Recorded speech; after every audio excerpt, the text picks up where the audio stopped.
欢迎观看老爸的时光。今天我们来制作肉夹馍，这个肉是自己炖的猪腿肉，饼是我们当地的一种做法，叫白吉馍。这种饼一储存，早晨起来热一下，和刚出锅的一样。加上自己炖的这个特别香的肉，早晨起来咱能吃上自己做的肉夹馍了。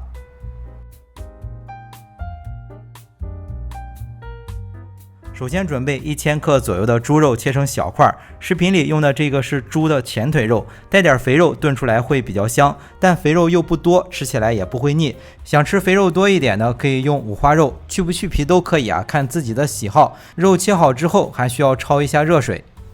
焯水就是在凉水中加入少许的葱、姜和料酒，然后放入肉，开火加热。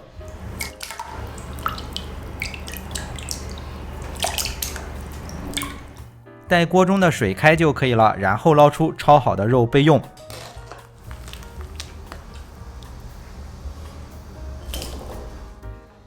接下来熬糖色，首先在锅中加入少许的清水，同时加入10几块冰糖吧。一般的情况下，水和糖的比例是3:2，但是在家里做用量比较小，目测个差不多就行了。加入冰糖之后，辅助的搅拌一下，温度不宜过高。如果对熬糖色没有太多的经验，可以用小火，这样有更多的反应时间。用的火比较小，大概得过个3-4分钟，糖才能完全融化。之后糖就要开始变色了。大概又过了2分钟左右吧，颜色就变得比较深了，气泡从白色的大气泡变成了这种小气泡，但是现在还是不太行，得看颜色慢慢的变成和芝麻油的颜色差不多，从小气泡又变回到大气泡。这一步需要一定的经验，大家可以参考视频里材料的这个状态，操作的时候可以把火调的小一点，这样有更多的反应时间。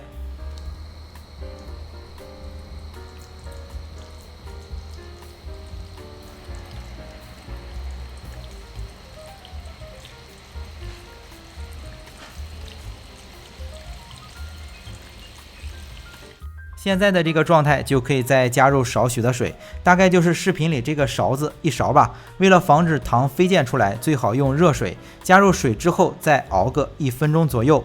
如果熬欠了，炖出来的肉会发甜，但不能熬过，不然就发苦。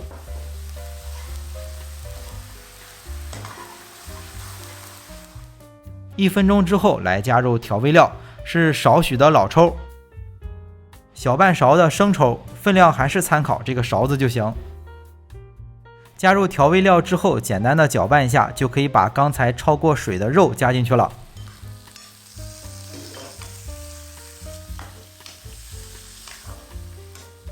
只需要简单的翻炒几下，挂上糖色，就可以加入佐料了。需要的朋友可以截个图，方便参考比例，准备差不多的量就行。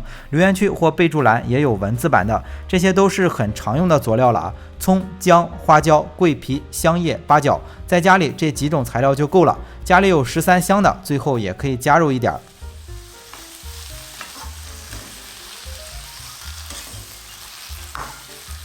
加入佐料之后，简单的翻炒几下，就加入少许的清水，刚好没过猪肉，然后开中火把肉炖30分钟左右。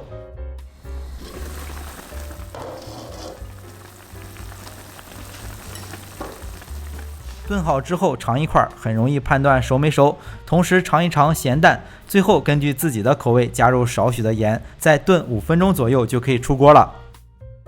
到这里，一锅很香的家常炖肉就做好了，大概能做20个左右的肉夹馍吧。如果实际操作当中炖不了这么多肉，佐料也得按比例往下减，尤其是桂皮和香叶，放多了炖出来太香反而会太腻。那接下来我们来做饼，首先在500克的中筋面粉里，就是家里最常用的面粉，加入5克的酵母粉，简单的搅拌一下。接着在280克的水里加入最多别超过1克的食用碱，搅拌均匀之后来和面。今天做的这个饼在我们这边叫白吉馍，早晨起来都是用这种饼加上肉做成肉夹馍。还有一种比较有名的叫潼关肉夹馍，表皮特别酥脆，口感特别好啊。但是潼关肉夹馍想做好挺难，所以在家可以做这种简单的白吉馍。想吃潼关肉夹馍的，以后再分享给大家。和面的话就是揉成一个光滑的面团，然后放在和面盆里盖起来醒发就行了。趁着醒发的时间，需要准备少许的油酥，是加热100克左右的食用油，加热到微微有一点冒烟的时候，先把火关掉，然后加入80克的面粉，快速的搅拌均匀，然后放在一旁放凉备用。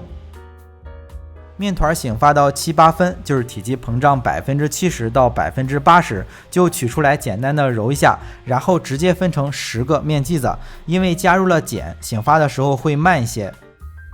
那为什么要加入碱？因为这个饼做好之后可以储存，能存放好几天，想吃的时候拿出来热一下，加肉、加鸡蛋、加菜都是可以的，所以加点食用碱会方便储存。分好的面剂子简单的再揉一下，然后把面剂子擀成小饼。擀成小饼之后，取过来刚才准备好的油酥，用勺子在中间抹上一点就行了。准备的油酥用不了，可以放在冰箱里储存起来。油酥不易变质，可以下次来用。很多的中式面点都是需要做油酥的。抹上油酥之后，包在饼里面，这样做出来的饼中间就会有一层，方便撕开之后夹东西。包好之后再擀一下，就可以放在电饼铛里直接来烙了。电饼铛需要提前预热好，这种家用的电饼铛估计功率都差不多吧，直接用大火来烙，一面上色之后翻过来再烙另一面，一共需要6到7分钟吧就可以烙熟。当然我们在实际操作当中也要根据自己电饼铛的功率适当调整。这个饼做起来是非常简单的，做好放凉之后可以包起来，放在冰箱的保鲜层储存起来，想吃的时候热一下，和刚出炉的一样。